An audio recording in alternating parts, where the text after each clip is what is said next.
जय श्री माधव, जय श्री कल्की, जय श्री जगन्नाथ। देखिए, आज पूर्णिमा है। कल से नव पक्ष आरंभ होगा जो कि 13 दिन का होने वाला है। ठीक है। और इस 13 दिन के पक्ष में कुछ अशुभ घटनाएं घटने का एक आशंका है।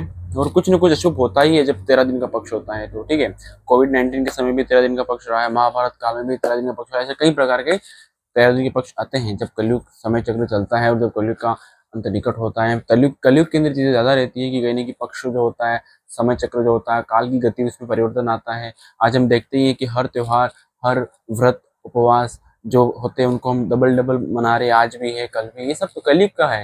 बाकी अन्य युगों में या फिर अन्य समय चक्र में ऐसी घटनाएं नहीं घटती है। ठीक है। तो ये सब कलयुग के आगमन, कलयुग के अंत और कलयुग चक्र का ही एक प्रमाण है। ठीक है। और ये समय चक्र बड़ा ही भीषण है। बातों को समझिएगा, बातों को मानिएगा, त्रिकाल संध्या का पालन करिए, शाकाहारी रहिए, सदाचारी रहिए। व्यभिचार, किसी भी प्रकार के काम, क्रोध, मद, मोह, लोभ, अहंकार, मत्सर्य, किसी भी प्रकार की दुर्भावना, दुष्प्रेरणा आपके भीतर, उसको त्याग दीजिए। ठीक है। अपने आप को एकदम सत्य, दया, क्षमा, प्रेम, शांति, मैत्री, इन सद्गुणों से परिपूर्ण करिए। ठीक है। अपना भोजन, आचार, विचार, व्यवहार सब में परिवर्तन लाने की अत्यंत आवश्यकता है। त्रिकाल संध्या, ठीक है, त्रिकाल संध्या में आपको सुबह, दोपहर और शाम भगवान की आराधना करनी है। भगवान श्री हरि विष्णु की आराधना करनी है। जो ग्रुप्स में है उनको भी वहाँ पे डिस्क्रिप्शन में मिल जाएगा, और जो यूट्यूब पर जो अपलोड करूंगा वहाँ पर भी डिस्क्रिप्शन में त्रिकाल संध्या वगैरह को डाल दूंगा। ठीक है। तो मेरा नंबर भी अवेलेबल हो जाएगा, आप संपर्क करिए, आप जोड़िए। ठीक है। आपको बहुत लाभ होगा, बहुत आपके लिए उत्तम है। और ये सभी के लिए नहीं है और सभी जाग पाएंगे नहीं, उन्हीं के लिए जो भगवान के भक्त हैं, जिनमें थोड़ी सी भी प्रेरणा है, थोड़ी सी भी चेतना जागृत अवस्था में है, उन्हीं के लिए। ठीक है।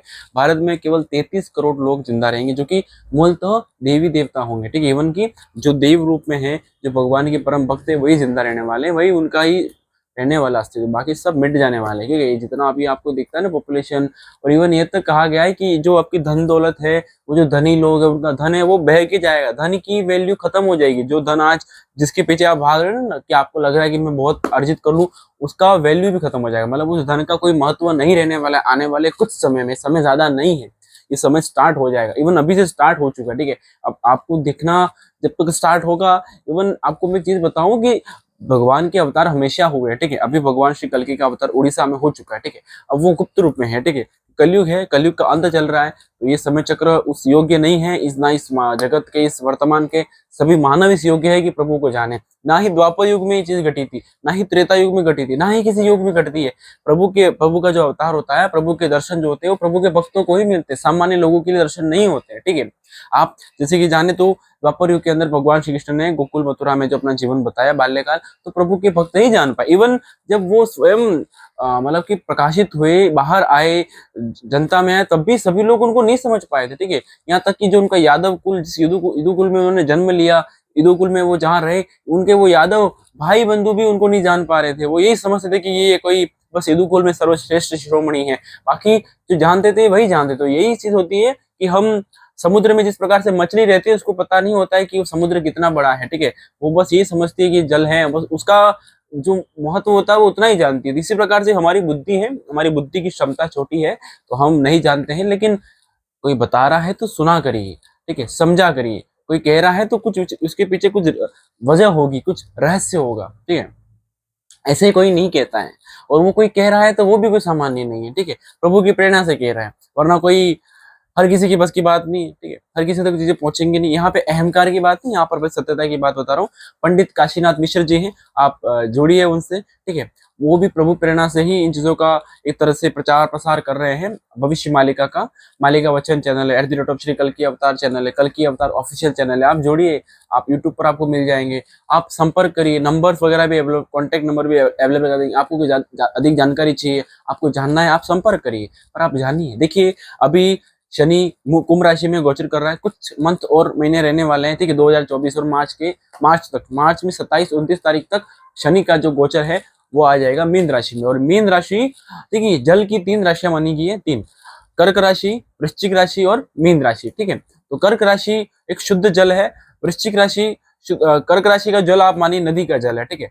वृश्चिक राशि का जो जल है ना, वो है कुएं का, वो भी शुद्ध है, लेकिन वो भीतर से शुद्ध है, वो गहरा है, वहां पे रहस्य है। ठीक है। लेकिन जो महासागर है वहां पे महारहस्य है, वो जो कि मीन राशि है। तो मीन राशि में शनि का जाना और वहां पर सभी ग्रहों का एक साथ हो जाना, और वहां पे ये इस बात का संकेत है कि एक जल प्रलय, एक महाप्रलय, एक महापरिवर्तन आने वाला है आने वाले समय चक्र के अंदर। तो आप जरा भी भ्रम में मत रहिए। प्राकृतिक आपदाएं घटेंगी, वॉर्स होने वाले हैं, बायो वॉर्स होने वाले हैं, ठीक है, बहुत कुछ होने वाला है, आपकी सोच से परे होने वाला है। तो त्रिकाल संध्या करेगा, जो शाकाहारी रहेगा, जो सदाचारी रहेगा, जो प्रभु भक्तों का अनुसरण करेगा, जो स्वयं प्रभु भक्त होगा, वही जाग पाएगा, वही बच पाएगा, वही जान पाएगा और वही समझ पाएगा, ठीक है। और शायद मुझे लगता है आप में से कोई एकाध तो ऐसा होगा ही सही। तो अगर वो एकाध है तो उस एकाध से ये मेरी विनती है कि वो एक आध ही ना रहे, वो अपने से किसी और को जोड़े और अपने स्तर पे प्रचार करे, प्रसार करे, ठीक है। ये प्रभु का कार्य है, ये ईश्वर का कार्य है, ठीक है। ये मेरी बातें सभी के लिए नहीं है और सभी समझ नहीं पाएंगे, ठीक है, लेकिन जो भी समझ पा रहे हैं उनके लिए अवश्य है। जानिए, जागरूक हो जाइए, सचेत हो जाइए, सजग हो जाइए, अपने आचरण, विचार, व्यवहार में एक सजगता लाइए, एक जागरूकता लाइए। समय जा रहा है, त्रिकाल संध्या का पालन करिए, धार्मिक होइए, एकदम सचेत हो जाइए। मैं बार बार कह रहा हूँ, ध्यान करा करिए, अपने चक्रों को जागृत करा करिए, अपनी ऊर्जा को ऊर्ध्वगमन की ओर लेके जाइए, ठीक है। काम, क्रोध, सभी वासनाओं से मुक्त होइए, थोड़ा सा ऊपर उठिए। अभी वो समय नहीं है कि हम भोगों में डूबे रहे, हम धन कमाने के पीछे भागते रहे। बता रहा हूँ आपको, आप समझ जाइए, जाग जाइए, समझ जाइए, जाग जाइए। बार बार समय आपको मौका नहीं देगा, बार बार ये बातें नहीं बताई जाएंगी। शायद आप कुछ पुण्य कर्म करे हुए तभी ये चीजें आप तक पहुंचेंगी। वीडियो मेरा जहां तक भी पहुंचता है, शायद वो लोग पुण्य आत्मा हैं। अब कितनी हैं, इनके पुण्य कितने हैं और वो कितना धार्मिक हैं, कितना सात्विक हैं वो हम, ठीक है, उनका आचार विचार भोजन कितना सात्विक है, ये सब निर्धारित करता है उनका आगे क्या होना है। बाकी समय बहुत भीषण है। पूरे विश्व में भारत को छोड़ के 31 करोड़ लोग जिंदा रहेंगे और भारत में 33 करोड़, मतलब कि पूरे संसार में, पूरी इस पृथ्वी पर केवल 64 करोड़ लोग जिंदा रहेंगे, ठीक है। जीव, मनुष्य की बात करो, बाकी जीव जंतु अलग है, तो इतने मनुष्य ही जीवित रहने वाले हैं।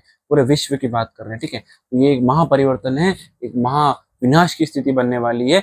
इस महाविनाश के बाद महापरिवर्तन होगा, मतलब कि ये महापरिवर्तन एक महाविनाश के साथ एक नव उदय की बात करेगा। लेकिन वो जो नव उदय आने वाला है ना, उसके बीच में एक संघर्ष है, एक परीक्षा है, एक भक्ति है, एक शक्ति है, एक समर्पण है, एक त्याग है। तो बहुत कुछ करना पड़ेगा। तो ये समय इतना आसान नहीं है, समझिएगा। मैं बार बार यही कहना चाह रहा हूँ, पंडित काशीनाथ जी को सुनिए, जानिए, श्रीमद् भागवत महापुराण का पठन करिए, त्रिकाल संध्या का पालन करिए, ठीक है। अपना आचार विचार शुद्ध करिए, भगवान माधव नाम का जप करिए, ठीक है, बहुत लाभ होगा। और यही वो समय है, ये समय भक्ति का है, ये समय ध्यान का है, ये समय प्रचार का है, ये समय समर्पण का है, ये समय धन कमाने का नहीं है, ये समय भोग विलासों के पीछे भागने का नहीं है। देखिए, अब भी आप नहीं समझते हैं तो हरि जाने। जय श्री माधव, जय श्री कल्की, जय श्री जगन्नाथ।